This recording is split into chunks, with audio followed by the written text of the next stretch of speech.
usted estuvo de niño en el Valle de los Caídos. Sí, sí. ¿Qué recuerdos tiene?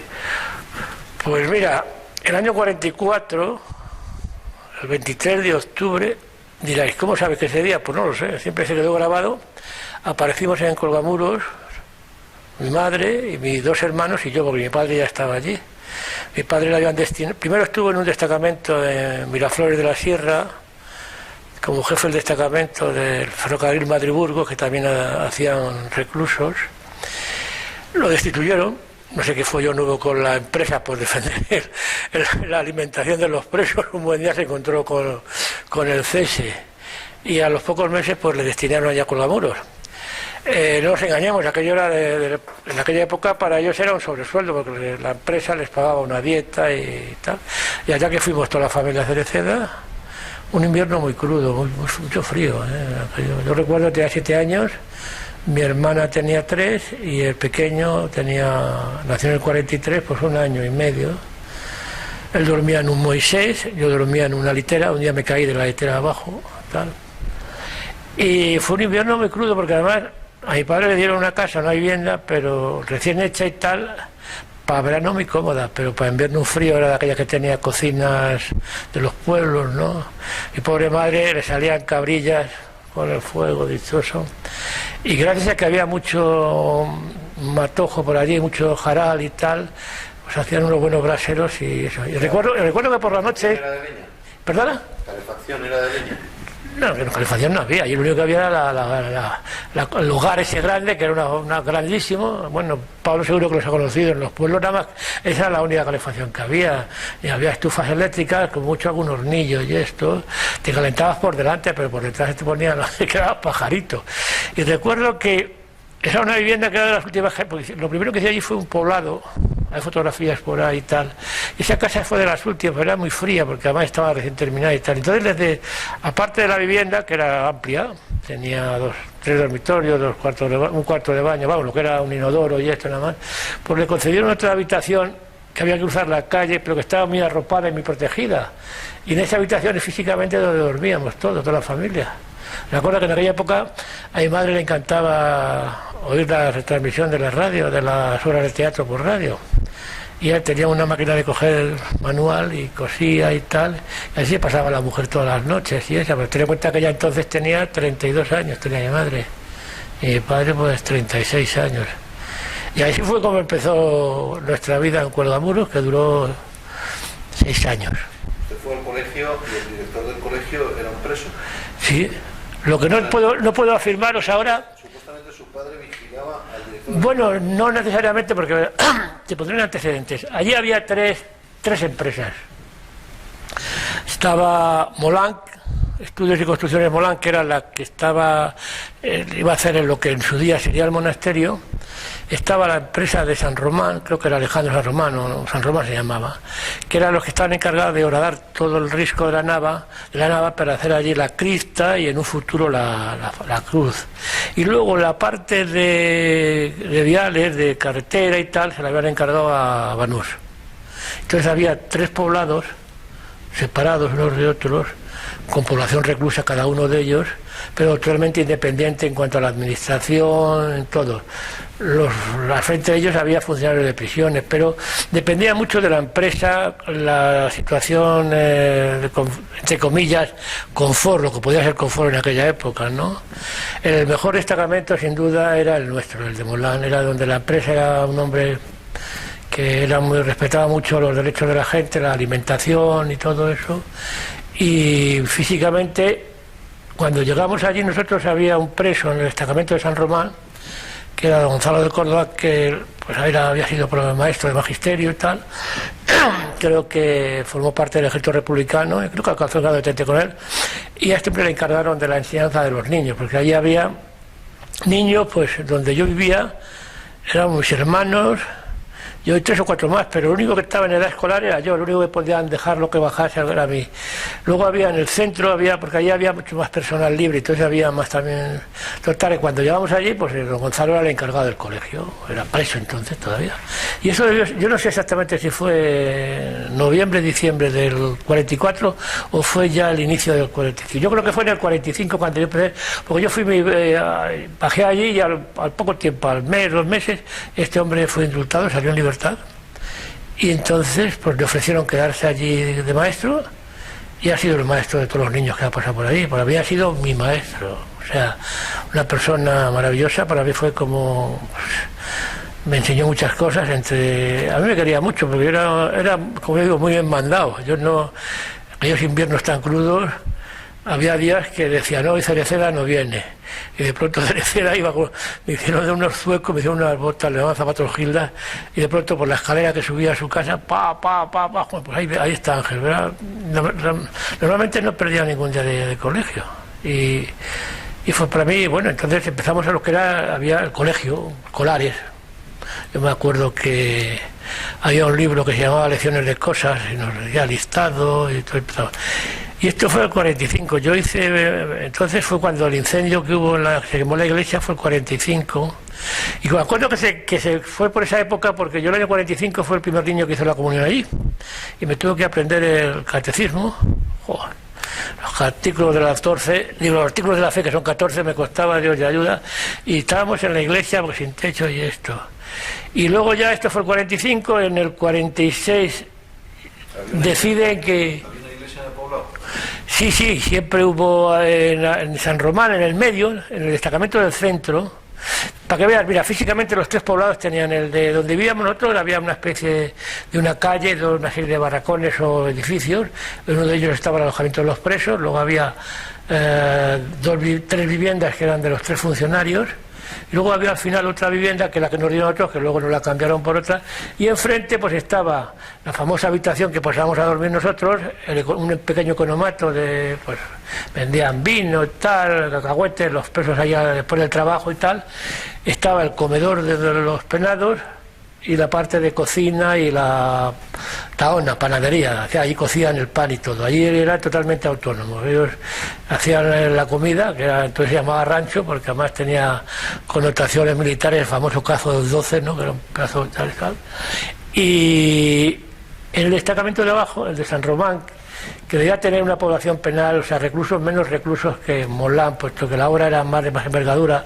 lo de horadar la crista, manejaba mucha dinamita para los barrenos y tal, y había una serie de barracones más pequeñitos, y ahí físicamente ahí donde hicieron una especie de, que lo han derruido, la iglesia, pegado a la iglesia había una sala de curas como botiquín y un pequeño hospital o enfermería. Tenía 2 plantas, arriba una serie de camas que apenas se utilizaba por ello, porque a lo largo de toda la historia hubo accidentados, pero graves.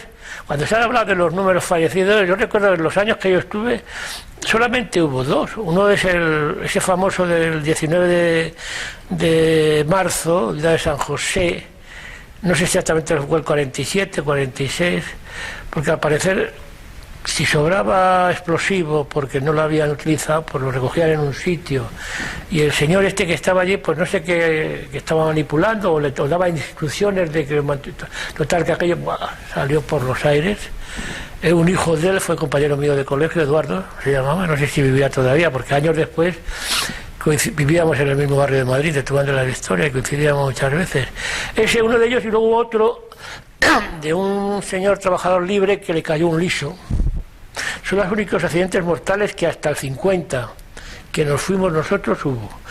Posteriormente con la cruz no tengo datos de los que haya habido y tal y esto, ¿no? O sea que accidentes sí, por ejemplo recuerdo el de un señor que era de Casaviejas, de Ávila, que era conocido como Correliebre, le llamaban, además era más o menos un tío mío, tenía un coche y daba servicio por la parte esta del Tietar, de Piedralaves, todo eso, y le conocía a este hombre Tomás, y este hombre era carpintero y bueno, estaba en encofrador, total, que desencofrando una de las naves de allí, se cayó, se hizo daño, bueno, lo trasladaban al hospital que había en Yeserías, y de allí salió en libertad.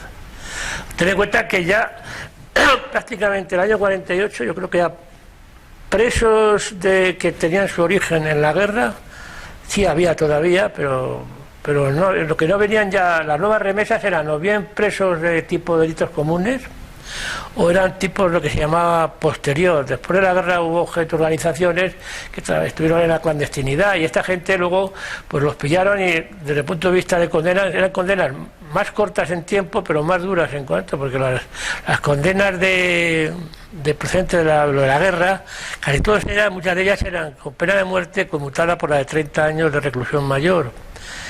Y sin embargo las de delitos posteriores eran de 20 años y un día. La diferencia es que cuando ponen en vigor lo de la famosa redención de penas por el trabajo, y entonces tenían establecido la ley, no, yo no la conozco, lo que sí sabía que era 5 días, abonaban 5 días de condena por un día trabajado. Normalmente, prácticamente a todos los reclusos les abonaban 5 días. ¿Qué sucedía? Que una condena de 30 años reducía a 5 o 6 años. Por aquella época sacaron otra ley que era lo de la libertad condicional, que era condición sine qua non haber cumplido las 3/4 partes de condena, aunque su origen fuese la redención de penas. Entonces elevaban unos expedientes y normalmente pues a los 3 o 4 meses, yo me acuerdo que yo era un crío, pero yo era muy curioso, muy cortillo. Y me acuerdo que siempre estaban pendientes en casa, y todos los presos los viernes, cuando daban la referencia al Consejo de Ministros, decían: se han aprobado expedientes de libertad condicional. Eso suponía que al domingo, 2 días después, llegarían telegramas con libertades.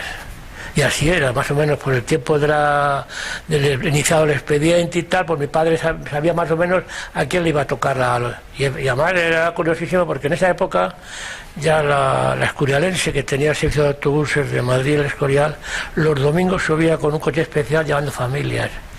Entonces mi padre estaba comiendo, se levantaba, porque era un hombre y se iniciaba a iniciar todo el papeleo, porque claro, esta gente salía de libertad, le había que hacerle un pasaporte, la lista de embarque para que viajasen con cargo al Estado, liquidarle su caja de ahorros, los pocos ahorros que tenían, y bueno, y prácticamente hasta que no estaba todo listo el coche no salía con las familias y los que tienen la suerte de irse. ¿Los ahorros no iban a la sucursal del Banesto del Escorial? ¿Perdona? Los ahorros, los ahorros no, se manejaban todos en la caja postal. Todos los ahorros que tenían ellos de la retribución que recibían en dinero y tal, y se ponían en la caja postal de ahorros, y unas cartillas aquellas famosas con la bandera nacional y tal. La retribución que tenían, pues hombre, yo no sabía pero yo recuerdo que cuando llegaban allí había muchos oficios, había albañiles, carpinteros. Bueno, para llegar allí había que tener padrinos, allí no llegaba cualquiera. La gente que iba allí, además dentro del ámbito de eso, pues claro, la noticia, porque la alimentación era muy buena, el grado de libertad, pues esta gente, pues lo único por la noche, mi padre iba a echar un candado que le pegaba una puerta y se podía abrir la puerta, una cosa simbólica, ¿no? Y entonces había que tener conocimientos para poder ir allí. Y entonces el dinero, la empresa les pagaba una parte en dinero en mano, que se ingresaba en esas cartillas de ahorro, se le ingresaba dinero. Y entonces la retribución que recibían yo no tengo ni idea de lo que recibiría un trabajador libre. Lo que sí sé es que dependiendo del oficio de esto, pues había el encargado general de la obra, el señor Villanueva, era el que fijaba la prima. Y bueno, había sus familias, sus influencias, sus cosas. A mí me han dado, bueno, además está hablando a lo mejor de 5 o 6 pesetas diarias, porque en aquella época. Lo que sí puedo contaros, anécdota, porque ahí, en esa época era cuando estaba empezando lo que es el monasterio, y había mucho trabajo, digamos, a destajo, trabajo a tarea, que de pronto. Y había gente pues que trabajaba, se esforzaba, bien alimentados y ganaban dinero. Yo recuerdo cuando yo hice mi primera comunión, que me trajeron a Madrid a hacer las fotografías, pues vine con mi madre, lo que era clásico en esa época, se ha perdido ya, con el recordatorio tal. Y entonces había un señor que salía a libertad, le encargó a mi madre y dice: pues cómpreme un vestido para mi mujer. Y dice mi madre: pero ¿y su mujer cómo es? Y al final mi madre tomó la buena idea de comprarle un corte de vestido, muy bonito por cierto, de color granate, no me acuerdo yo del color ese y tal. Te quiero decir que, y otro pues zapatos y tal, porque esta gente como no gastaban dinero, porque la alimentación era, estoy hablando de Molán, o sea, yo la alimentación de Banús creo que era un poco más reciente, pero no tengo datos de Molán, vamos, un hermano mío se sentaba a comer con ellos y se aficionó a comer el cocido y esto, y entonces pues ahorraban su dinerito y bueno, había un funcionario, aparte que era muy mañoso, don Nicomedes, pues era muy mañoso. Este hombre pues hacía maletas. Y bueno, fabricaba maletas, entonces los que se iban a Libertad se llevaban un par de maletas llenas de ropa y de cosas. Y luego hubo mucha gente allí que arregló su vida allí, porque se trajo la familia, salieron a Libertad, se quedaron allí. Gente, me acuerdo que la profesión que más abundaba en todos ellos, yo cotilleaba los expedientes, ponía jornalero, ¿sabes? Dirás, ¿por qué cotillabas? Pues sí, porque una vez, cuando empiezan a venir presos comunes, Laureano, un chico de Galicia, yo era me preguntó, y estábamos cogiendo leña por el campo y tal. Claro, a mí me quería mucho porque indirectamente, como era el hijo del funcionario, pues... Y yo no sé qué, me estás curiosidad, bueno, Laureano, ¿y tú por qué estás aquí? Y me dice, pues yo es que cogí una señora mayor, no sé si dijo que era ciega, y que la cruzó la calle y que la dejó en mitad de la calle. Y yo llegué a mi casa todo compungido, papá, fíjate, por Laureano, la han metido en la cárcel por pasar una ciega de una acera a otra y dejarla en mitad de la calle. Y claro, en casa, pues, mira, no, si quieres saber cuál, vete a los expedientes y mira el testimonio de condena y verás un relato de los hechos, que podían ser ciertos, no ser ciertos y tal. Y entonces yo a las 3 de la tarde me metía en la oficina y escalaba yo por ahí, cogía algunos y me acuerdo de la famosa frase esa de fallamos que debemos condenar y condenamos, me aprendí yo del ese. Y bueno, esa fue mi vida allí y además la verdad que fue, para mí era, ahora lo recuerdo con mucho cariño, era muy aburrido entonces, porque yo era el único niño de 7, 8 años, de 9 años y tal. Había diferencia con los demás niños de allí, de mis hermanos, otros niños de su edad y tal. Y yo tenía que quedarme en contacto con los niños que había abajo, cuando ya éramos estudiantes, los que estudiábamos bachiller, que éramos pues, los hijos de don Gonzalo, los hijos de Damián, el aparejador, la hermana de Raval, la hija de Antonio, el encargado de San Román, y yo. Éramos 8, nada más. Luego ya se apuntaron niños más. Bueno, luego se unió al grupo el hijo de Lausín, no sé qué más y tal, los hijos de Oreja, del practicante. Por cierto, la mayor era una preciosidad, una cría, tenía 16, 17 años, quedaba dormida en casa de don Gonzalo allí y tal. Y entonces, después de las clases, yo me quedaba para jugar al fútbol, con todo aquello, porque era la única diversión. Tanto apuraba que se me hacía de noche. Y cuando subía para casa por la noche, campo a través, pasaba un miedo, yo veía sombras chinescas por todos los lados, porque claro, se hacía de noche y tal. Pero bueno, mi diversión era cuando venía a Madrid a examinarme, pues me veía 8 y 10 películas, me metía en el cine por la mañana, media tarde y toda la noche y eso. Y me imagino que ahora lo pasaría mucho mejor. Pero entonces, claro, creo que quería la historia.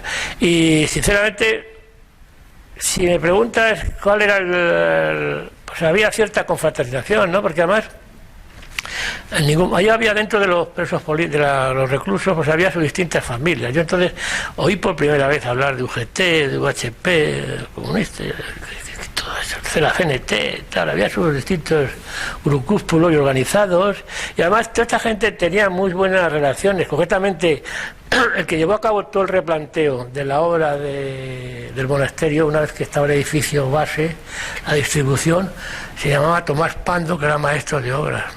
Este era el oficial de miras y era el que llevaba la testa.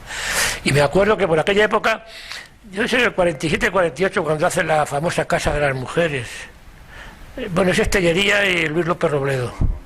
Luis López Robledo era un hombre que trabajaba en la hostelería. Estos dos son de delitos posteriores, no son delitos de la guerra. Tellería tenía un taller de banistería en Madrid, era muy conocido, muy amigo y muy recomendado don Pedro Moruza. Y Luis López Robledo, en cierto modo, era recomendado de mi padre, porque era de Piedraláver. Y hablaron de mi padre y todo eso, pues, además era un hombre encantador, además le encantaba escribir guiones de cine. Y sé que acabó, bueno, no sé si vivirá, pues yo creo que no, porque ya debe tener más de 100 años, en el pueblo este que hay al lado de Málaga, Vélez Málaga, tenía allí este hombre.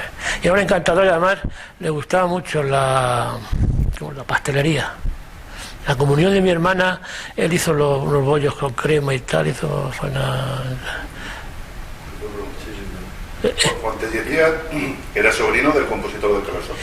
Bueno, creo que sí. Lo que sí sé es que este hombre sabía inglés, porque además luego se casó con ella. En aquella época, don Amós Quijada tenía una hermana que estaba casada con un señor muy mayor, no me acuerdo cómo se llamaba. Don Amós llevaba a la familia en verano. Nosotros éramos permanentes, todo el invierno y verano en Cuelgamuros.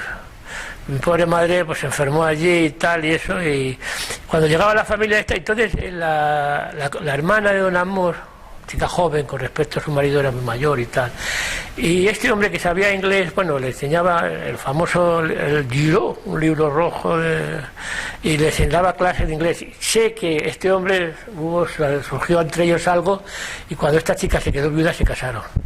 No sé qué habrá sido de ellos después. Sí, era un hombre muy educado. Este hombre Tellerías era un vasco elegantísimo. Bueno, tío. Además, me acuerdo que entre las cosas yo recuerdo llevaba un anillo, de esos anillos que hay con el escudo, ¿sabes? Esos que eran azulitos y tal, y esto. Y creo que al final le concedieron toda la ebanistería del monasterio, la hizo él. Una ebanistería en castaño preciosa, lo que iban a ser las celdas de los frailes y todo esto, ¿no?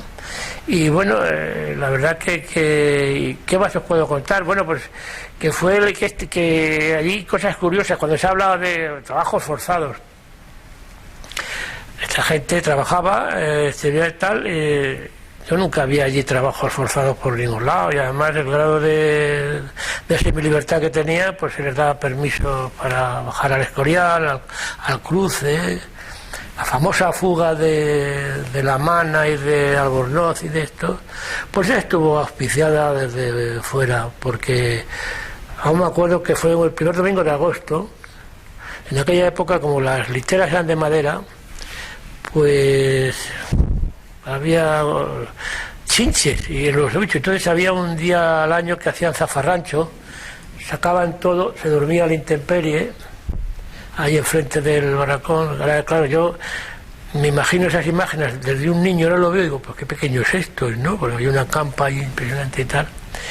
Y este hombre, pues estos La Mana y Sánchez del Bruno, entonces llegaron allí, pues en marzo del 48 debió ser, o por eso, y eran recomendados. Eran 3 estudiantes, que hubo unas pintadas de la FUE en Madrid y tal, eran de gente toda de muy buena familia. Porque estaba uno hija de Sánchez de Albornoz, del que fue este. El otro era La Mana, que su padre era republicano, volvió y tal, y tal. Y luego había un chico que era muy deportista, que había hecho campeón de Castilla de mariposa, Ignacio Faure. Y de pronto pues le metieron, los condenaron a 6 años, no sé cuántos, una condena, no me acuerdo, y dice, pues ¿qué hacemos con ellos? Pues a la Cuelgamuros. Entonces dentro de Cuelgamuros fueron al, digamos, destacamento donde las condiciones... No es que los demás sitios fueran malas, pero bueno, y tal. Y cuando llegan allí, ¿y qué hacemos con ellos? Decía, yo lo sabía mi padre. Bueno, pues entonces a Sánchez de Albornoz lo dejaron en la oficina, como sabía de tal, porque entonces en aquella época tenían una máquina de escribir para los expedientes y aquello era un triunfo, porque a mi padre le gustaba mucho y tal. Si no todos los expedientes, si ven los expedientes de esta gente, están hechos todos redactados a mano, manuscritos todos. Y Ignacio Faure, que era muy deportista, dice que él quería trabajar, y entonces lo colocaron en la carpintería. Yo, simpaticísimo. Lo que no sabía yo, que había fallecido en accidente de tráfico años después. Y a La Mana, ¿y con él qué hacemos? Dice, bueno, como había como 7, 8 niños, mis hermanos pequeños, dice, pues todos organizaron un pequeño colegio en el poblado de arriba. Por supuesto, don Manuel era don Manuel, profesor era don Manuel. Los niños todos, vamos, hablas con mi hermana y mi hermano, y me acuerdo de don Manuel y tal, y esto y tal. Y este pues organizó el colegio. Entonces, la famosa fuga, según me contó mi padre a mí, estaba preparada porque incluso ellos, mi padre recibió una información, que el 26 de julio, bueno, pues si saben que se van a fugar, que se lo lleven para Madrid. Pero no está. Y sé que fue esa fecha, porque nosotros tenemos ahí una pequeña granja y teníamos una cochina, una cerda que se puso de parto esa noche. Entonces mi padre se pasó toda la noche en vela, aparte de por la cochina, porque había uno de Lanzacara de Mallorca, y don Felipe, ya tenía 5 los cerditos que iban naciendo, y me contaba mi padre que pasó por allí a ver, y los vio tan feliz durmiendo, y dice, estos no se van. Esto fue el 26 de julio. Y el 4 de agosto, que creo que fue el 4 de agosto o 5 de agosto, el domingo, fue cuando se marcharon y tal. Los domingos no había recuento, ¿no? Sí, había recuento. Pues mira, en aquella ocasión no hubo recuento porque como estaban todos en la intemperie, pues no se hacían. Además, el recuento en mi vida era tal el grado de confianza y como no. Hubo varios. Hubo fugas, hubo casos muy peregrinos por gente que a lo mejor se fue, le daban permiso al Escorial y en vez de avisar pues se quedó allí en el Escorial, entró algún apretón o algo, había uno, Sevilla se llamaba, que además se enamoró de la sobrina de don Nicomedes, que luego se casaron. Pues se que llegaron a Escorial pues, y se quedaron dormidos. Entonces no dijo ni mur, y entonces claro, ya habían dado parte de la fuga, pues al día siguiente tuvieron que coger y llevárselo a gritar. Pero hubo muy pocas evasiones.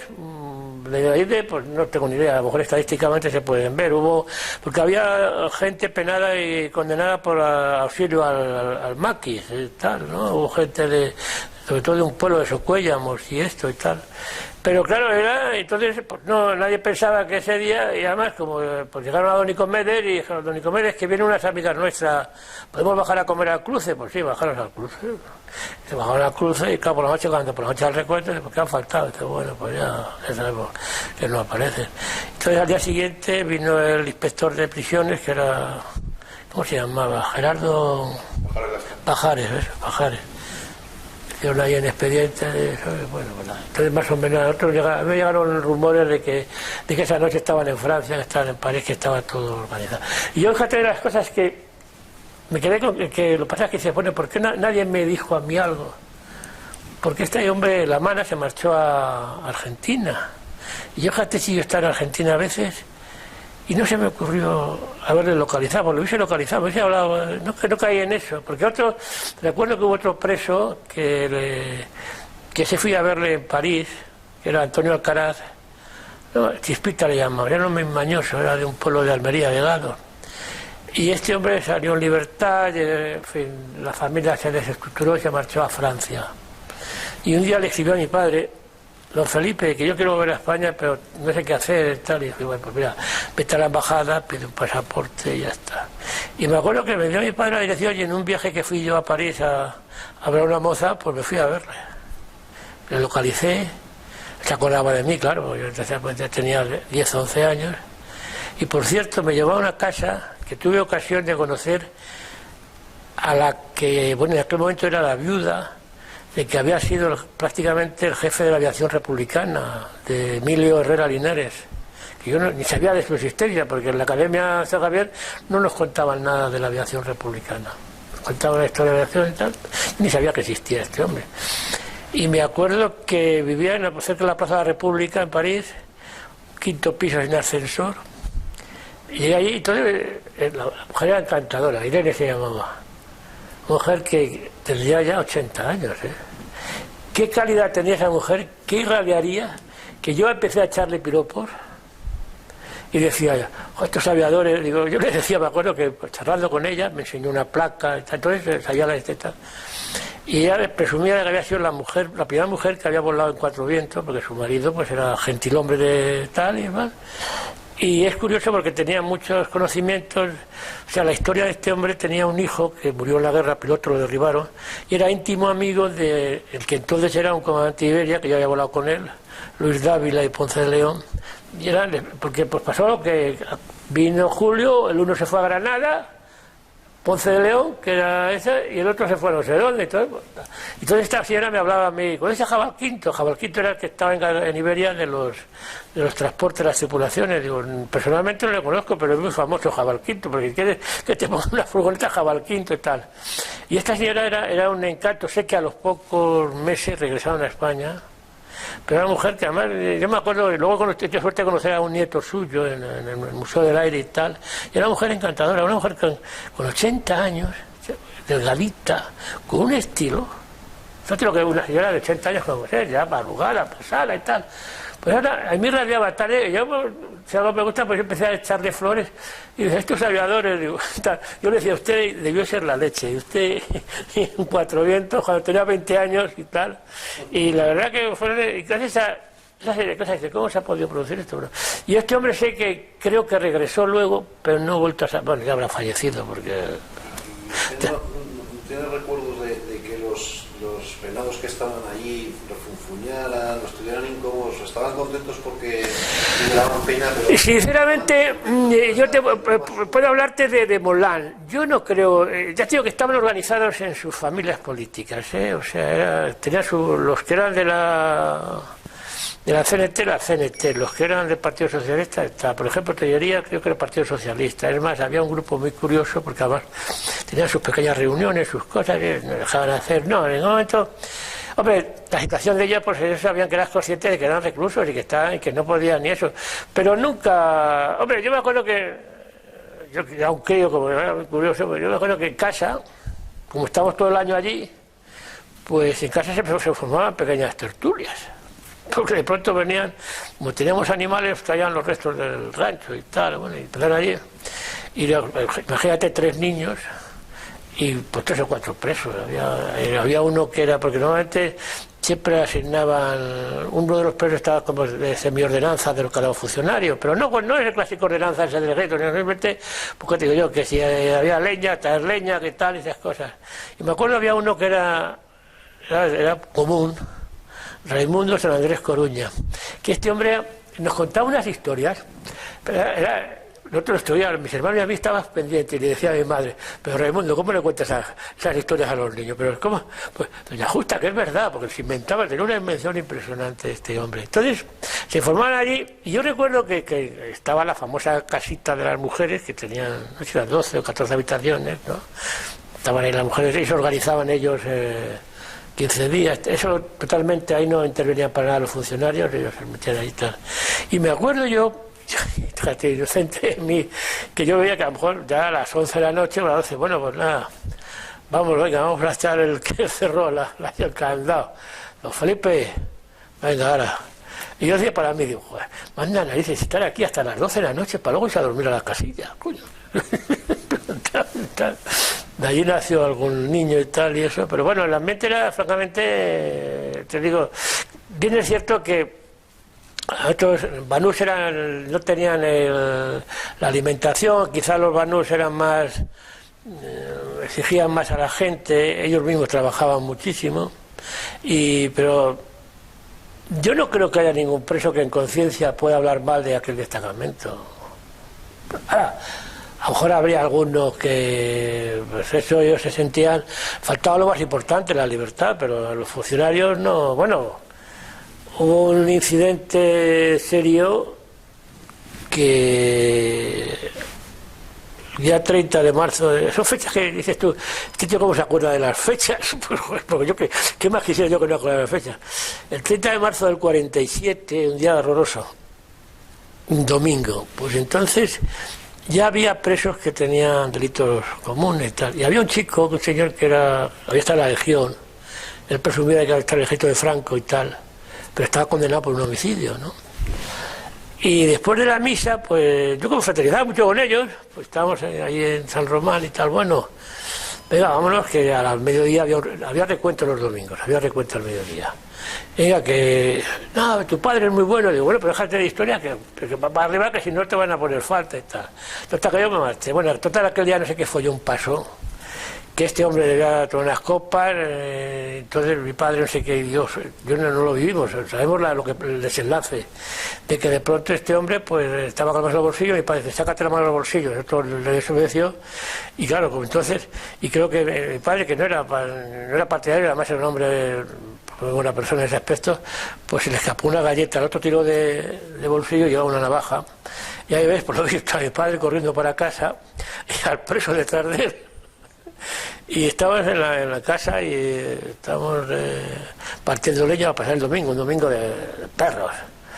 Que llega mi padre, la pistola, mi madre piensa que mi padre que ha discutido con el jefe del destacamento, pero Felipe, ¿qué vas a hacer? ¿Qué vas a hacer? Ahí nosotros nos abrazamos a él y al fin un respiso, que vienen a por mí, que vienen a... Bueno, el preso se marchó, fue por el cerro y bueno, a un destacamento de Guardia Civil y al final lo cazaron, lo detuvieron y tal. Y recuerdo que este hombre luego en la Guardia Civil hubo sus más y sus menos, y este hombre decía que los funcionarios eran unos rojos que confraternizaban mucho con los presos. Y yo me acuerdo que mi padre se llevó un berrinche porque mi padre tenía primos de la Guardia Civiles. Entonces, y por casa, la Guardia Civil hacía una patrulla. En invierno, cayó crudísimo y tal, se metían en casa, se ponían a jugar a tute perrero con mi padre hasta las 3 a las 4 de la mañana, y al final, joder, ahora tenían que ir al destacamento de abajo a que les firmasen que habían pasado. Mi padre más de una vez les falsificó la firma del funcionario de abajo. O sea, había cierta conversación con la Guardia Civil, la Guardia Civil era gente buena. Pero hubo aquello, entonces yo recuerdo que mi padre se enfadó mucho porque claro, les llegaba la idea de que este hombre decía, no, le han dado huevos fritos y tal. Bueno, entonces pues dijo diciendo eso. No, era la guerra, yo en aspecto no sé, que había cierto, a las personas les coges afecto, independiente de las razones, porque yo nunca me metí en el tema, luego es cuando se ha habido más cosas, pero en aquella época pues mucha gente organizó su vida allí, o sea, salieron en libertad y organizaron su vida, rehicieron su vida, incluso desde el punto de vista económico. Fueron años muy difíciles en España. Entonces, yo solamente, claro, me hubiese gustado hablar con algunos de estos que han dicho por ahí barbaridades. ¿Pasaban hambre los presos? Colgamuros no. Arriba en Molán seguro que no. Y en San Román creo que tampoco. Ahí fue la famosa anécdota que yo he contado. Yo bajaba, cuando todavía iba al colegio, todavía no era estudiante, pues bajaba a las 9 y me llevaba la comida para no tener que subir a mediodía casi y tal. Y mi madre me organizaba una tarterita y, no sé, la mujer empezaba a hacer fridurías de bacalao que yo las odiaba.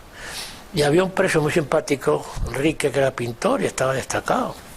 Y bueno, y decía, Enrique, como usted comía abajo, se comía la comida que daban en el destacamento de San Román. Que el niño coma con usted porque es un milindre, si no come, y vigile que coma y tal, y eso. Y comíamos juntos, o sea, llegaba a la 1:00 nos íbamos a casa de un señor que yo no sé si fue preso, si lo fue, se quedó luego en libertad allí, era un albañil muy bueno, Cordón se llamaba, comíamos en su casa ya, porque tenía una vivienda allí en el poblado, y claro, pues poníamos a comer, y yo las fridurías de bacalao las odiaba. Y ya a veces me iba la comida del rancho de ellos, a mí me gustaba mucho la comida de cuchara y tal, y yo pues... Y claro, ya pues cambiamos. Me acuerdo que él me dijo, dice, bueno, no digas nada en tu casa. Que digo, no se preocupe. Esto, voy a decir a mi madre que no me gustan las fridurías de bacalao, con toda la historia que organiza con las fridurías y tal. Y de verdad que no, le digo, mi hermano, porque yo me acuerdo que el invierno es el 44, fueron a por... que fue mi padre precisamente a Arévalo por una partida de garbanzos y estuvieron todo el invierno comiendo cocido, pero era cocido riquísimo. Yo me aficioné entonces a los garbanzos y me encantan los garbanzos y tal y eso, o sea que no. Aparte que en aquella época incluso solían traer de peregrinos, venía gente a vender pan, pero la dotación de pan del preso era una libreta de casi medio kilo de pan que se hacía allí, una libreta. No, yo no tengo conciencia de que incluso había gente cuando llevaban las familias, pues dentro de entre ellos, pues el famoso cazo del 12, pues los cazos del 12 eran pero lo de tal y eso. Y no, yo creo sinceramente que no, e incluso en San Román tampoco. Ya Banús, no sé, yo de Banús ya no me atrevo porque no lo viví. Sé que las condiciones del barracón de Banús no era tan alegre como era el nuestro. Los nuestros eran literas, nada más de Banús había hasta 3 pisos. Y bueno, ellos tenían unas duchas, nosotros no teníamos duchas en nuestra casa, y agua caliente, eso era un lujo. Nosotros nos bañaban un día a la semana, el día de semana que era zafarrancho, te bañaban, te cambiabas y hasta la semana siguiente y todo eso. En verano sí ya, porque el agua estaba más fría, pero cualquiera se duchaba en agua fría en invierno, ¿no? Pero vamos, y el barracón era donde ellos vivían. Eran 2 plantas, Miguelín lo describe muy bien en el libro, tal y eso. Y bueno, de ahí está, pues habría, incluso había unos más, dentro de ellos había recomendado que vivían aparte. Concretamente en la primera época, y yo me he quedado con la gana de saber si este hombre tenía algo que ver con el productor de cine, Fernando Frade se llamaba, que debía ser alguien muy allegado a la empresa, puesto que era el que estaba al frente de la oficina administrativa. Me acuerdo de estas cosas de niño que te quedan, oficina administrativa y oficina técnica. Claro, la una tenía que ver con la obra, tal. Y este hombre salió en libertad y le vino a sustituir un capitán de la Guardia Civil retirado, el señor Uceda. Y siempre me preguntaba si este hombre, había un subgrupo, incluso en aquella época, al principio del invierno del 94, una noche hubo un rifirrafe entre ellos. Incluso se desafió, hubo algo, porque mi madre lo oyó, porque la habitación nuestra estaba al lado donde ellos tenían, ahí 4 o 5 que eran, digamos, muy recomendados del tema y tal. Pero vamos, no. Luego había distintas familias, ¿no? Eso, yo para mí entonces esto era nuevo, ¿no? Yo hablar pero yo me acuerdo que me hice muchas gracias la palabra de UHP, que era tal, y eso la vi por primera vez, y las cosas, tal. Por ejemplo, con el aspecto de don Gonzalo, nunca. Bueno, don Gonzalo para mí es que es mi maestro. Yo cuando hablo de mi maestro. Y fíjate, además, he ido a venir a vivir ahora por Pozuelo y todo. ¿En el colegio iban hijos de funcionarios? Íbamos todos. ¿Y la convivencia con hijos de presos no era diferente? No, la verdad, al principio el colegio era escolares, ¿no? A las 9 empezaba el colegio, hasta la 1, luego tal. Cuando ya don Gonzalo sale en libertad, entonces él tenía 5 hijos, él organiza su vida, se trae su familia, doña Araceli y los 5 niños. Los niños iban un poco retrasados porque Juan Ramón, Andrés, que era el mayor, el segundo, pues tenía 13 años, entonces empiezan a estudiar, entonces don Gonzalo se mete con a formarnos, prepararnos para bachiller. Y entonces cuando todo el que quiso y que tenía un poquito de pagar, yo oí por primera vez la palabra honorarios, me hacía gracia lo de honorarios, 20 duros. Entonces organiza para prepararnos para el bachiller. Y entonces no se selecciona, sino simplemente por los que podían. La mayoría de hijos de obreros bastantes tenían con salida adelante, entonces concretamente de allí, pues digamos, dentro de eso, pues están sus propios hijos, la hermana de Raval, que su padre es capataz, del tío Benito, la hija de Antonio, que es Carmen, que me gustaría localizarla a esta cría, y luego estaban los 2 hijos de don Antonio Damiano y yo, era muy pequeño. Y luego sé que posteriormente se unió más gente y tal, pero vamos, don Gonzalo ojalá hubiese tenido más niños, por cada niño eran 20 euros que le entraba a la familia, eran 5 hijos los que tenía él, ¿no? Y tal, y eso. Y bueno, y no había, lo para que los escolares tenían un horario distinto, porque él daba las clases, acababa el colegio y empezaban lo de los escolares. Claro, los escolares, como íbamos a bachiller y esas cosas, pues, no, pero no hubo nunca, es más, posiblemente gente pero claro, es que en aquella época la gente estaba loca por cumplir 14 años para ponerse a trabajar. Aquí era llegar a los 14 años y a trabajar, aunque fuese de pinche. O sea, que era una necesidad que tenía el país. No sé qué yo decir, es que no, pero además, en un salario más o menos corto, encima tienes que pagar para hacer pues entonces no. Y de aquella época a mí me gustaba tener contacto con gente, pero luego hay algunos apellidos que me suenan, pero no sé qué habrá sido de ellos y tal, y no, ¿sabes? Y bueno, y luego ya cuando llega el año 50, cuando se decide que eso es, pero son presos, ¿no? Eso es ahí arriba, ¿no? Sí. O sea, que había buena confraternización. Sí, no, sinceramente, bien es cierto que yo tenía unos padres que eran, en ese aspecto, mi padre era hombre, muy buena persona, entonces y como estamos ahí todo el año, claro, yo me imagino que, yo ahora pienso, mi madre entonces era joven, estaba muy bien ver, ahí cayó enferma y tal, y claro, pero además allí estaba, pues había señoras, estaba ella, estaba la mujer de don Nicomedes, doña Basilia, que era mayor, estaba Josefina, la mujer de Guillermo, el chofer. Y luego llegó un encargado general de Molán que había trabajado aquí en Aravaca y había muy pocas señoras y tal, y bueno. Y luego, pues eso, dentro de los hombres, pues me imagino que allí llegaban las chicas jóvenes a coger piñas, las piñeras que llamaban, hubo gente que creó familia con ellas, y luego me imagino que alguna escapada al Escorial harían y las cosas, pues entonces no. Bueno, yo recuerdo una conversación fue muy famosa de un señor que se llamaba Miguel Almendros, que se llama Almendros, no sé si se llama Miguel, que era de Almuñécar, Además, este hombre nos narraba las películas de maravilla, contaba las películas, las vivía. Yo me acuerdo contando el negro que tenía el alma blanca, que hacía los ruidos, todo, era una maravilla. Y este hombre pues fue al Escorial y llamó a su mujer, y la conversación, que se enteró todo el Escorial, porque unas voces por lo visto. Y creo que la mujer le decía, pues que no tengo ropa, con una manta, pero vente, con una manta, le decía. Y al final no sé si vino la señora. Entonces, hombre, lógicamente, en aquella época desplazarse costaba dinero, la gente era... Porque claro, la vida en los pueblos era muy dura.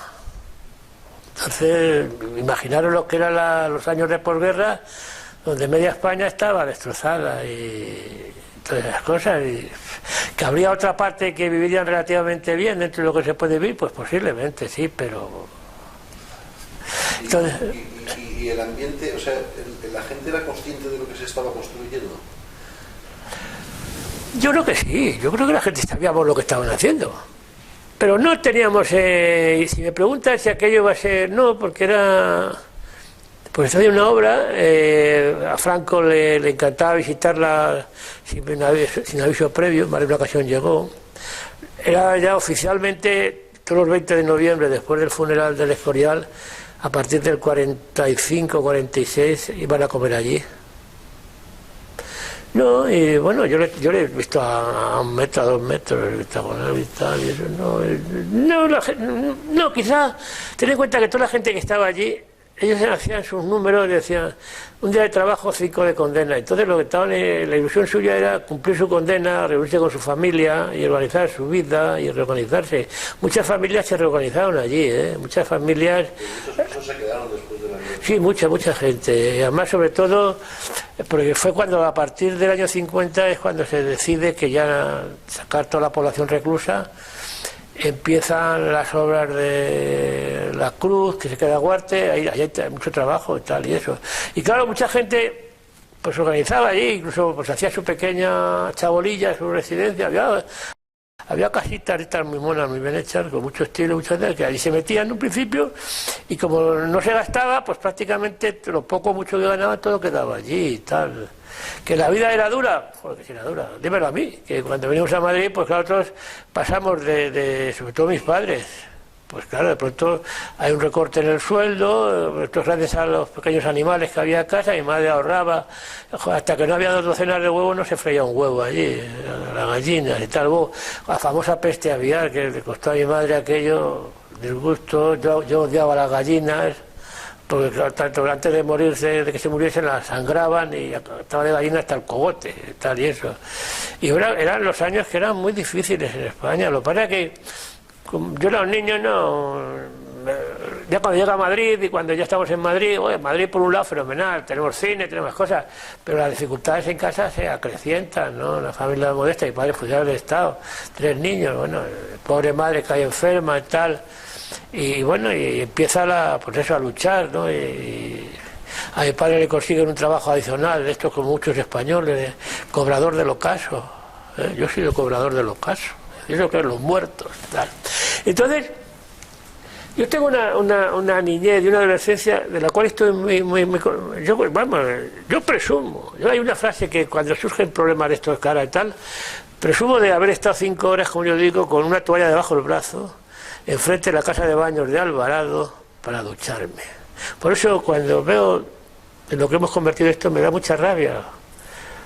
Fíjate, 5 horas esperando que para poder ducharte, porque la carencia y las cosas, quizá todo eso a mí me hizo esforzarme y gracias a eso pues he salido adelante muy bien, he sido muy feliz.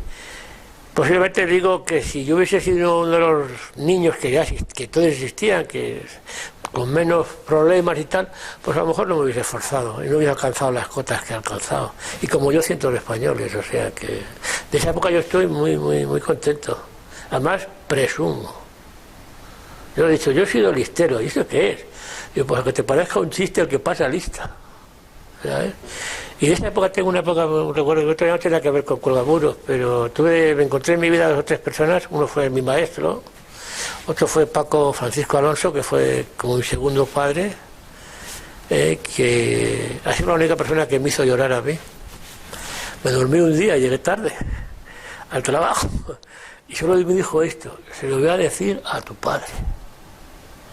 Saltaron las alarmas. Me acuerdo que años después, ya murió el pobre hombre, ya le comenté que yo te hice llorar. Digo, sí, tú me hiciste llorar, porque además luego esta gente a mí me querían como un hijo, porque mis pequeños triunfos o mis pequeños éxitos ellos lo vivían como suyos, porque de cierto modo hemos contribuido, porque fíjate que yo cuando acabo el bachiller pues me pongo a trabajar y por una cosa era muy pequeño, por otra era mayor, y gracias a este hombre me dijo, no, él se viene conmigo y yo le... Y fue... Entonces, por eso tengo... Claro, cuando se habla ahora mismo, España ahora cuando dicen lo que tenemos, pues los años 40 debieron ser terribles, sobre todo para nuestros padres, porque yo a mí no me acuerdo, yo prácticamente, mi madre y mi padre, pues ellos sí serían los que sufrían y esas cosas, y como yo cientos de españoles, o sea, por eso me da mucha rabia. Ahora mismo, ahí me dicen mis amigos que soy muy radical, digo, posiblemente seré radical, pero yo es que me da mucha pena que se ha trabajado mucho en España, que hemos trabajado mucho, que nuestros padres, nuestros abuelos, y que ahora mismo lo estamos tirando por una borda. Y ya te digo, yo he sido muy crítico con don Francisco Franco, porque cuando tuve la idea de hacerme militar y estar en el ejército y tal, pues había cosas que no me gustaban. Entonces, y claro, pero luego después de 38 años digo, este personaje tiene su sitio en la historia, y la historia de la justicia. ¿Que cometió errores? Por supuesto, cometió errores, pero es más lo positivo que lo negativo. Ahora que ha habido toda la polémica con el Valle de los Caídos, ¿usted cómo lo ha vivido? O como siga llamando usted, me enfado. Pues no, porque ¿cómo lo he vivido? Pues hombre, con pena, para que tuve la suerte que yo ya, porque además no tenía contacto y tal, y de pronto me llama un señor y todo el tema que de pronto revivió en mí. Yo tengo la vivencia de edades muy tiernas aquellas, y claro, lo recuerdo con mucho cariño, y además recuerdo, entonces me da mucha rabia cuando he oído disparates, cuando he ido a esta calleja decir burradas, y he oído a la chiquita esta que era diputada de UPyD hablando de los muertos y de los presos. Esta gente igual se piensa que iban con una bola y que había un funcionario con un rifle vigilándoles y todas las cosas. No. Entonces me da rabia y en vez de... Pues hombre, a la obra a unos les gustará, a mí particularmente me gusta como obra arquitectónica. Para mí, bueno, ver las esculturas esas, ver los escudos de la bandera, del escudo nacional, que era el que había entonces, y esto, yo lo he visto allí, sobre todo la parte de abajo, me encanta, y eso. Y como fue parte de mi vida, formó parte de mi niñez, bueno, pues no, me da rabia que no asumamos la parte de la historia que tiene, para bien o para mal. Que la guerra civil fue una machada, por supuesto, pero bueno, ¿y qué quieres? Que si yo no vivíamos nosotros, y habría que ver, por mucho que nos queramos poner, no nos podremos poner cuál era la situación. Yo sí me pongo en la situación ahora, digo, yo particularmente pienso que ahora la cosa es mucho más grave que entonces, porque entonces, pues eso, si no había, la gente lo que luchaba era por subsistir. Y yo espero que esto salga adelante y pero me da mucha... Y la gente incluido tu padre, que estabais ahí, bueno, tú no porque eras un niño, pero la gente tenía la sensación de que se estaba construyendo un monumento para la reconciliación, un mausoleo a Franco, un gran... No, estaba haciendo... No, yo la gente que estaba allí, si lo hablaban, yo no me enteraba, en el seno de los... No, se sabía, era, pues es una obra que han decidido hacer allí. Nunca pensamos que iba a ser un mausoleo para Franco, sino simplemente pues una obra que recuerdo de la guerra. Me imagino que si yo hubiese tenido más años quizá hubiese analizado, como tenía 11 años, yo con el estudiar tenía bastante, yo no me preocupaba de esas. Nunca oí en casa de historia, lo que sí se hablaba, no se sabía qué tipo de... que era la obra preferida de Franco, posiblemente sí, la visitaba mucho, había muchos bocetos, el alma mater era don Pedro Muguruza, pero cayó enfermo el hombre y entonces cogió las riendas de Méndez, ¿no? Diego Méndez, y fue el que ya tuvieron, que entonces decíamos, ¿cómo será la cruz? Yo me acuerdo que el famoso palo ese donde estaba el eje de la cruz, ahí subíamos los niños y tal. No tuvimos... Es que, ya te digo, yo pienso que los que estaban ahí, los trabajadores, los reclusos, presos, para ellos su ilusión era que cada día que pasase eran 5 de condena, y que esa condena que fue, pues no sé, a lo mejor pues una de las cosas que tuvo el régimen, de que de pronto dijo, esta machada, ¿cómo la arreglamos? Y entonces inventaron, porque claro, yo ahora cuando oigo lo que ha pasado con los etarras y con toda la gente, digo, bien, si la ley no obligaba a abonarles, por lo menos la que yo conozco, a abonarles 5 días de condena, porque tenía que ser consecuencia de una forma de actuar, una forma de comportarse y tal, y eso no era, eso era un derecho, que existía la opción de abonarles. Quizá, por ejemplo, en los delitos comunes y los posteriores abonaban nada más que medio por uno, por eso las condenas eran más pequeñas y tal, pero eso que me preguntan, yo no tengo conciencia, y ellos, posiblemente los mayores, quizá tenían conciencia, algo. Yo puedo hablar de mi maestro, que su ilusión era sacar a su familia adelante.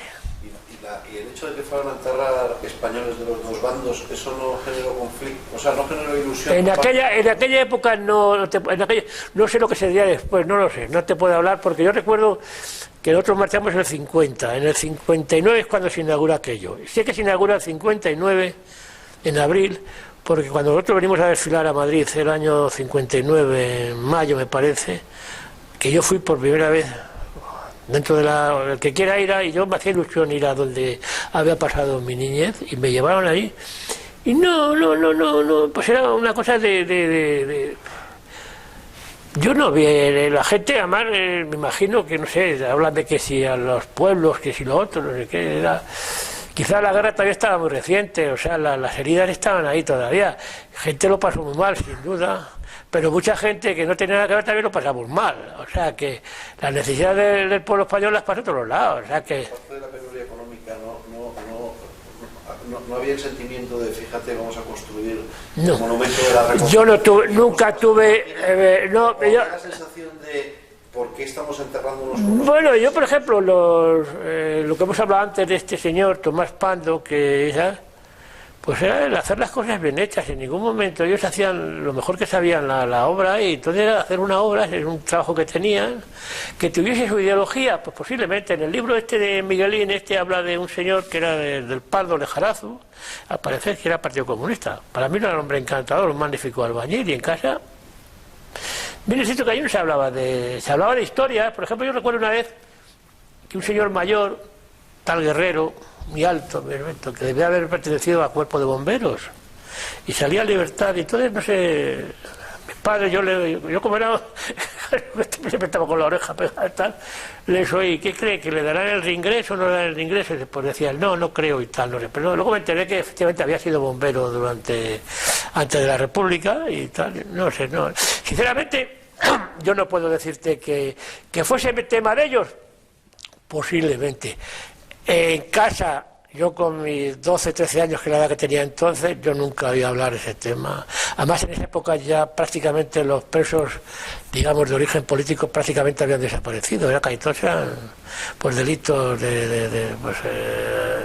homicidios, tal. Había un chico que era muy majo, que además luego lo leí unas reseñas en la prensa, Emilio Millán Santana, que era un mangute y tal, pero bueno, allí había de toda esta historia. Y a los niños, tu padre, por ejemplo, no os daba instrucciones porque al fin y al cabo sus hijos estaban rodeados de delincuentes.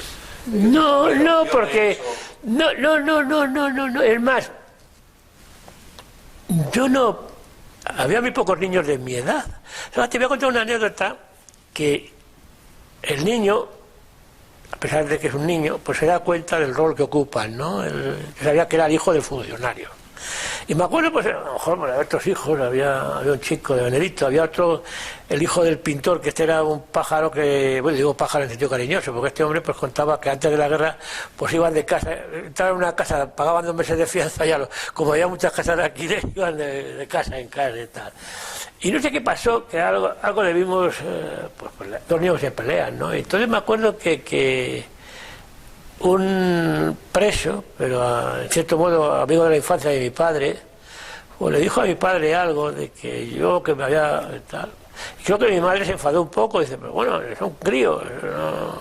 como diciendo, es que el niño y tal, no sé, a lo mejor yo cometí la indiscreción de ser, pero bueno, no sé, yo me acuerdo que mis mejores amigos pues eran hijos de presos mayores que yo. Me acuerdo una vez que ahí teníamos una serie de huertos y otro niño y yo, mayor que yo, pues nos dedicábamos a robar la lechuga de los demás huertos. Éramos tan inocentes que robábamos lechuga de todos los huertos menos del de él y del mío. Es curioso que averiguaron quién era lo que robaba los huertos. Yo me acuerdo que un día llegó mi madre con las zapatillas y me puso la casa a cuadros.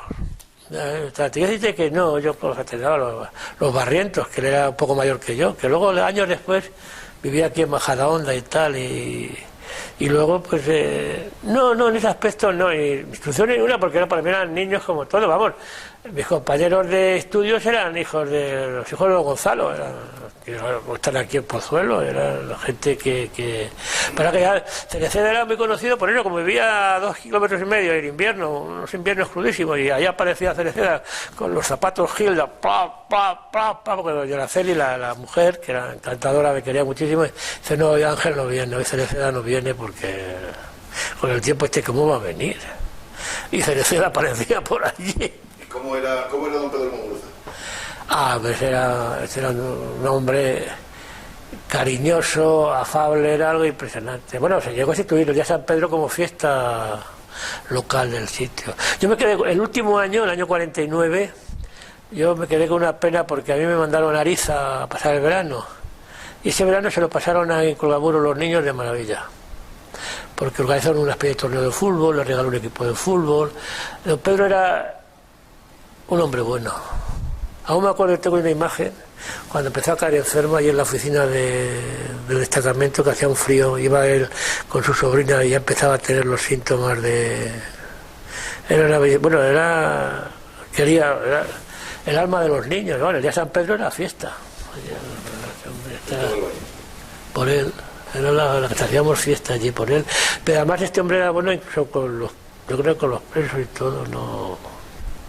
Y esas que me pregunta Luis de eso, pues no, o sea, a lo mejor entre ellos hablaban, no tengo ni idea, yo no lo sé.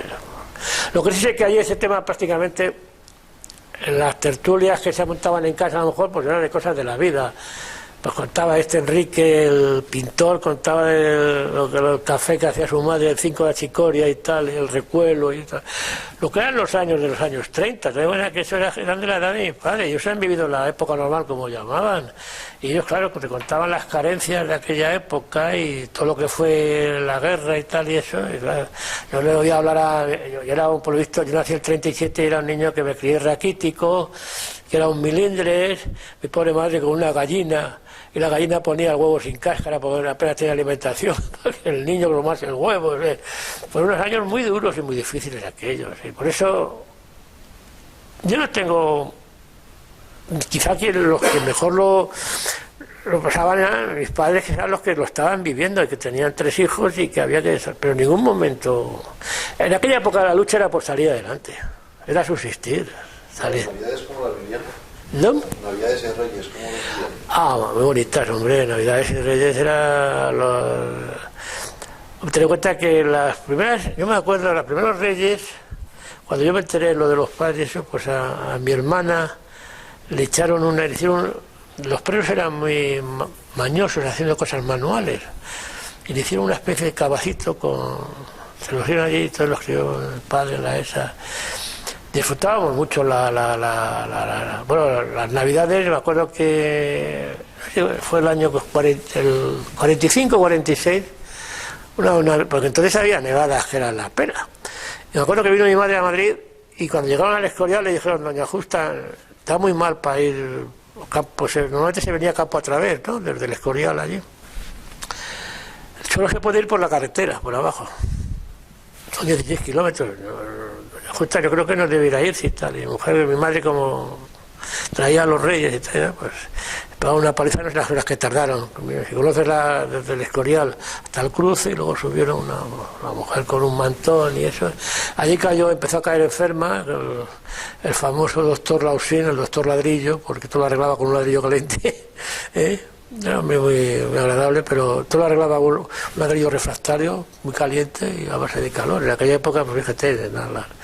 Y no las vivíamos, las navidades, y eso era, para los niños era, por lo que era, yo no sé, ahora ya se ha perdido, no he logrado yo imbuir a mis hijos del espíritu navideño de esa época, está ido perdiendo todo, pero disfrutábamos de las navidades como cosacos, pero claro, fíjate, el primer año, el año 44, tuvimos casi 17 o 18 días bloqueados y la única comunicación era a través de Pinés, que era el demandadero, que es el que bajaba por la correspondencia, un hombre de Valdepeñas, que cuando salió en libertad se llevó su familia allí, un hombre escribía de maravilla, tenía una letra preciosa, escribía, yo me acuerdo que al final de la semana, a mi madre le encargaba, Pinés, cómprame unos hilos, cómprame no sé qué, y al final de semana venía venía justa la cuenta y tal, y yo me acuerdo que escribía de maravilla, tenía una letra preciosa, y además era un hombre serio, respetuoso, joder, tío, fantástico. Y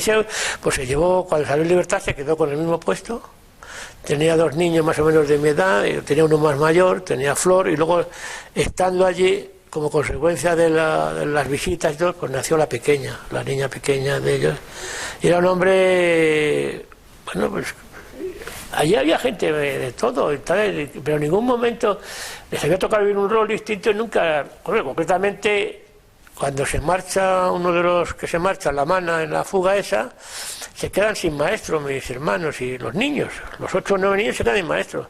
Y entonces nombraron maestro a un señor que era hermano de un compañero de mi padre, se llamaba don Carlos, pero no me acuerdo el apellido, Cornejo Cor.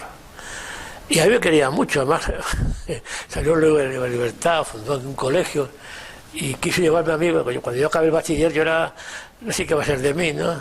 Y me decía, mira, te pones una corbata y nos vamos al Ministerio del Aire a vender intercomunicadores. Y yo decía, madre mía, yo con lo mal que hablo. Y quiero decirte y este hombre pues me regaló a mí un tablero de ajedrez con este hombre. No, nunca se habló de esas cosas. ¿Es verdad que el valle en verano se convirtió en una especie de un sitio veraneo, que la gente traía? Bueno, la gente, que las familias había libertad absoluta de traerlas, ahí nadie se puso cortapisas. Lo que pasa es que la famosa casilla estaba limitada en habitaciones y ellos mismos son los que se controlaban. Porque a lo mejor había una familia que se tiraba allí y dice, oye, que hay gente que quiere venir, y ellos mismos se organizaban. Ahí nunca intervinieron los funcionarios. Ellos organizaban el reparto de las habitaciones y bueno, hubo gente que, sobre todo en San Román, hicieron una especie de chabolos, pero muy bonitos, una especie de cabañas muy estilosas. Me acuerdo una... Para el verano. Sí, bueno, para el verano y para el invierno.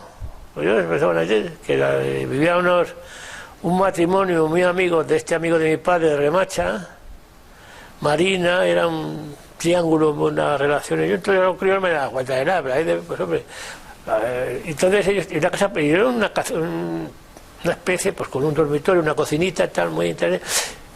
Tenía libertad de organizarse allí sus ahora. Y luego había gente que a lo mejor y tenía familiares, pues vivirían en casa. Pues no, o sea, yo por ejemplo me acuerdo que el verano ese que yo no estuve, cuando fue mi madre a buscarme a ese pueblo, pues las hermanas de Luis López Robledo estuvieron en casa.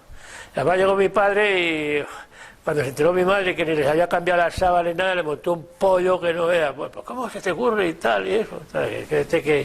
Y la gente, para que mucha gente subía el domingo, subían allá y pasaban el día allí. El que podía quedarse allí se establecía allí y mucha gente llegó allí, se organizaron trabajos, trabajaban allí. Puedo decir que en ese aspecto mucha gente organizó su vida allí, mucha gente, sobre todo del sur, pues se llevaron la familia y se quedaron a trabajar allí y allí organizaron su vida. ¿Usted llegó a hacer amistad con presos?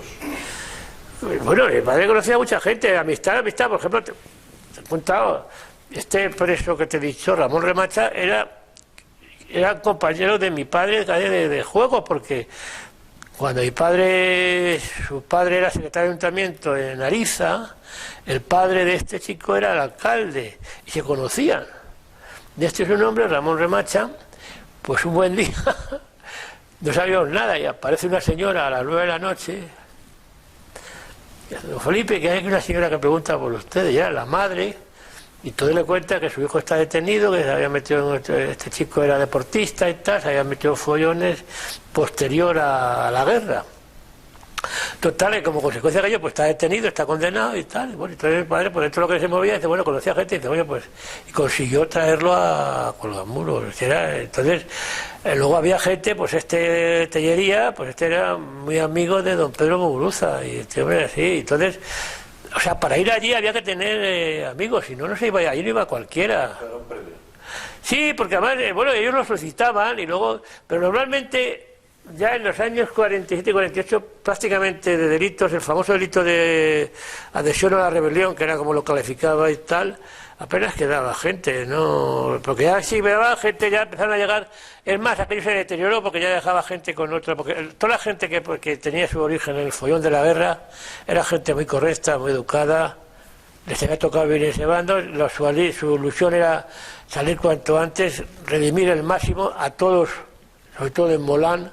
Les abonaban 5 días de condena por cada día de trabajo, o sea, cada mes era darle 5 meses.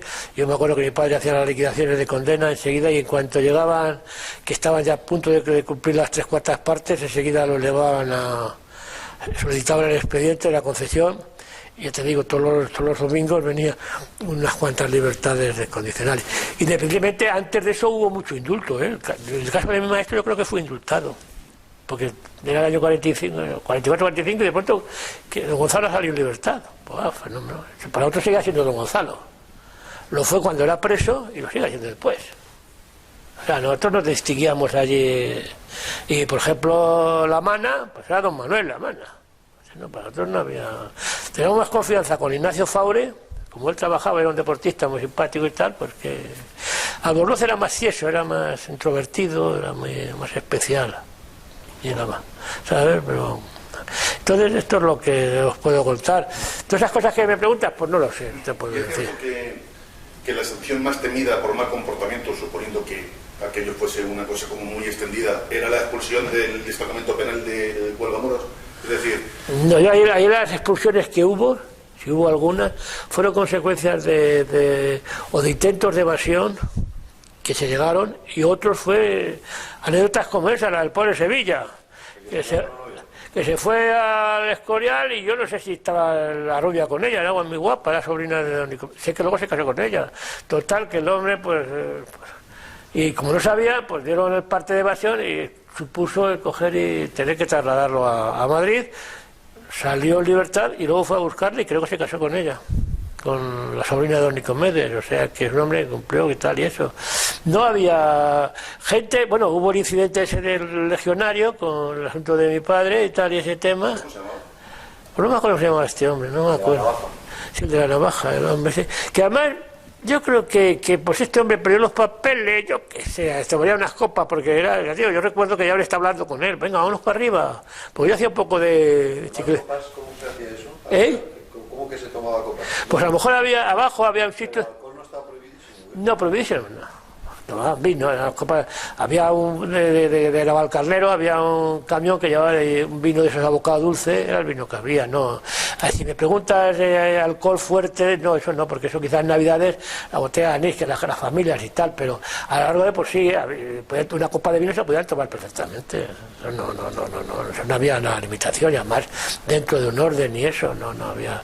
Que a lo mejor hubo alguna anécdota de alguien que se pasase en alguna de copas, a lo mejor unas Navidades, yo me acuerdo que había un sargento de civil que le llamaban el pupa, porque tenía muchas pupas siempre, y ahí lo hacía de bastonero y tal y eso. Y bueno, le cuenta que llegaban Navidades y allí pues hay gente que tocaba la bandurria y tal, y hacían una especie de rondalla y esas cosas. Pues se vivía como... Había la convivencia de cualquier pueblo. Sí, era eso.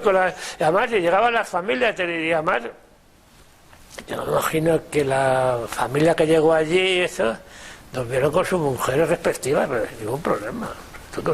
¿Dónde se meterían? No lo sé, yo eso no lo sé, pero vamos, no había...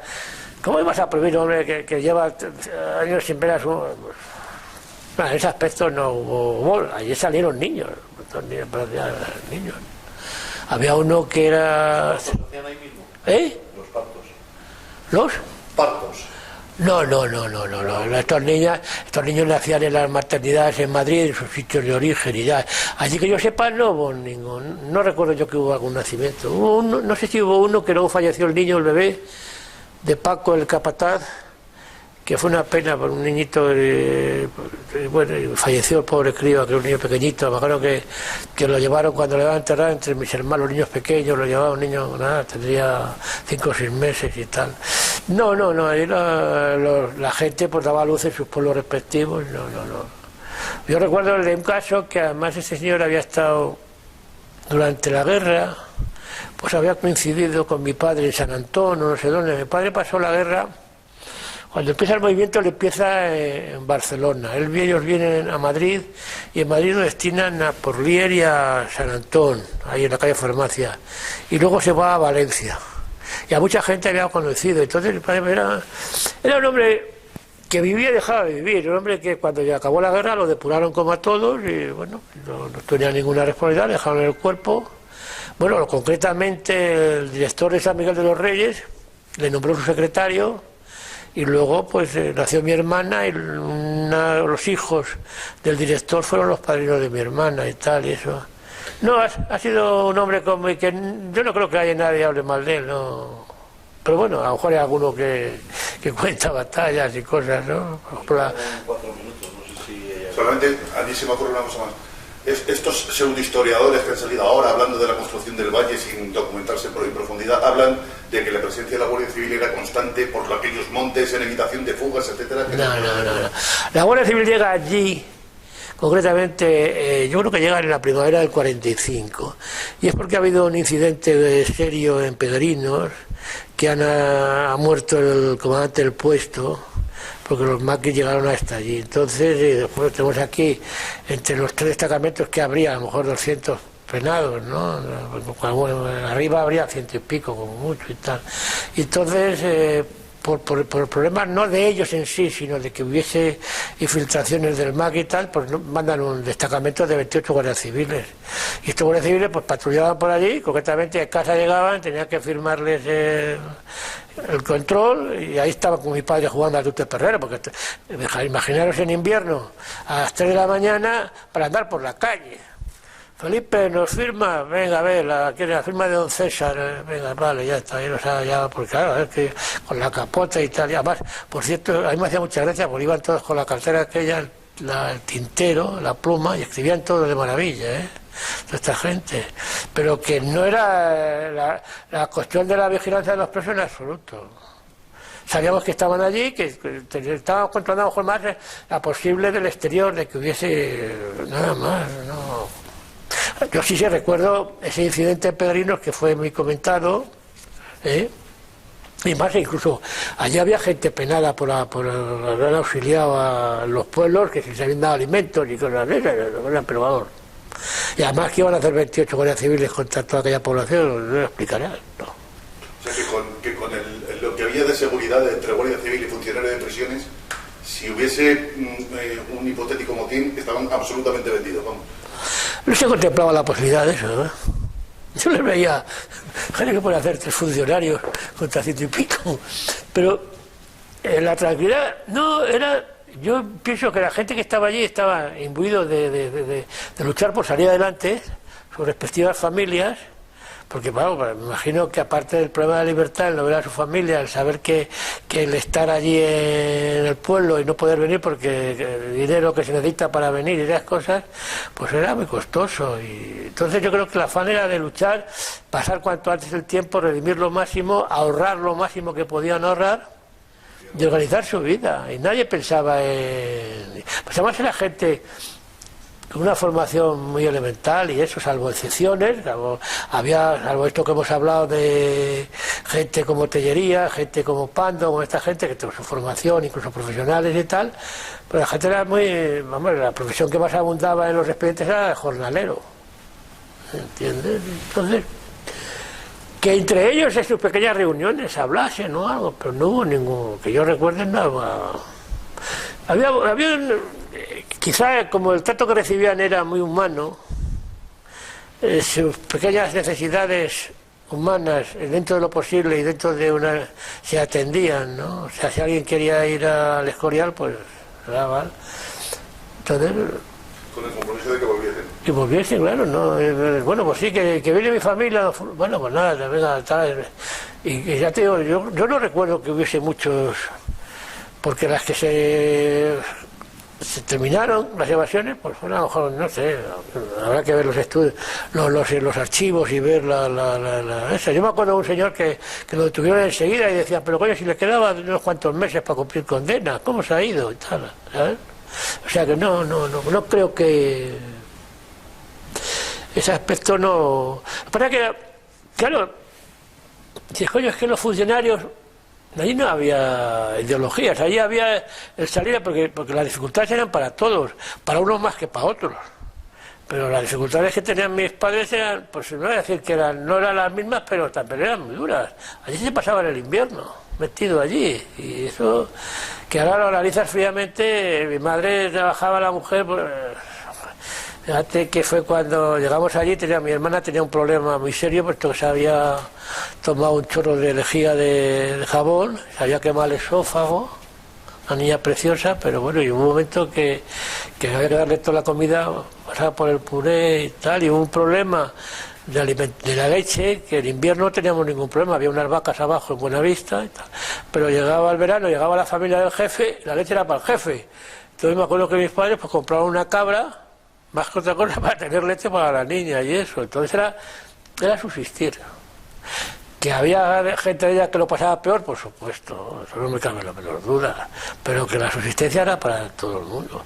Y hubo gente que, vamos, concretamente este que me volaba el padre, ¿cómo se llama? El Batacuras, ¿cómo?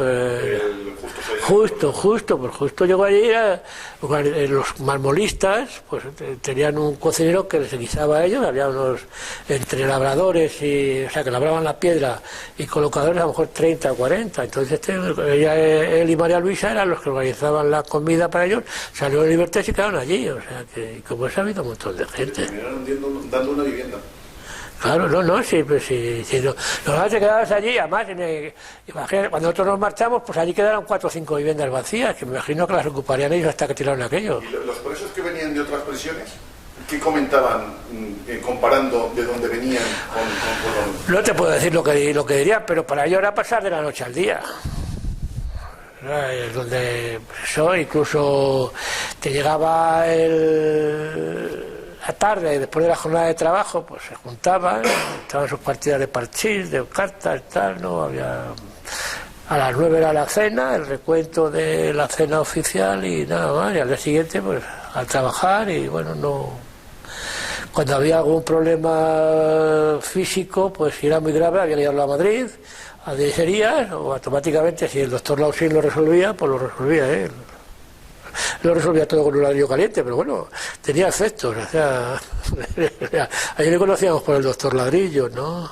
Y el que era muy bueno, desde el punto de vista, esto era Oreja, que no había terminado la carrera, pero sabía mucho de este hombre y tal, y bueno, y además estos dos, siendo presos, luego la Consejería de Libertad se quedaron allí. Ocuparon unos chalecitos que había en el destacamento de la Baja que estaban dirigidos a los directores técnicos de las obras, que no vivían allí. O sea. Hasta el 64 se quedó. Sí, bueno, claro, hasta que acabó. Y 5 años después de acabado. De inaugurado, ¿no? Sí, no. Y bueno, don Gonzalo yo creo que aguantó allí. Yo no sé si el año 53, cuando yo acabé bachiller, lo cambiaron Juan Ramón, porque luego empezaron medicina y no sé no sé qué años, en el año 66, yo recuerdo haber pasado por casa de Gonzalo, que vivía aquí en Pozuelo, yo estaba a punto de irme a Iberia y esto y tal, y fui a verles, pues yo tenía mucho cariño, yo le quería mucho y además yo sé que era de sus alumnos uno de los preferidos. Damiano era más listo que yo, que es una pena porque además fue jefe de servicio en el 12 de octubre. Yo no llegué a enlazar con él y era... ¿Estamos todavía no? Sí. ¿Y la familia Raval, que en algunos momentos ellos llegaron a decir, hasta que se descubrió que no era así, tuvieron que recular, que estuvieron allí como con trabajos forzados y poco más o menos que esclavizados? A mí me hubiera gustado, bueno, yo hablé con Paco una vez que le traje de Niza cuando los Santos Inocentes, hablamos muy poco y tal. No, bueno, él era íntimo amigo de un funcionario de prisión, el Jesús el Manquito le llamábamos, porque era más o menos de la misma edad, No, el tío Benito pues era su experiencia de minas y tal, era capataz. Estando en esa época murió su mujer, que Lolita se perdió su madre, y allí vivía el tío Benito y Lolita. Paco de vez en cuando iba, era cuando estaba trabajando de electricista en los estudios ahí me parece Estudio Chamartín y eso. Y me acuerdo que hizo, una de las primeras películas que hizo Paco fue La Reina Santa, porque daba un coñazo la hermana presumiendo del hermano y eso, eran mayores que nosotros, y aparte de ser mayor en edad, mentalmente era mucho más avanzada que éramos 4, 2 niñas y 2 niños, ¿no? Y no, nunca es más, Paco era un tío muy simpático. Yo me acuerdo, yo no sé si fue ese año o al año, yo creo que fue ese año, pues organizó y hizo una representación de un juguete cómico en San Román. Como él era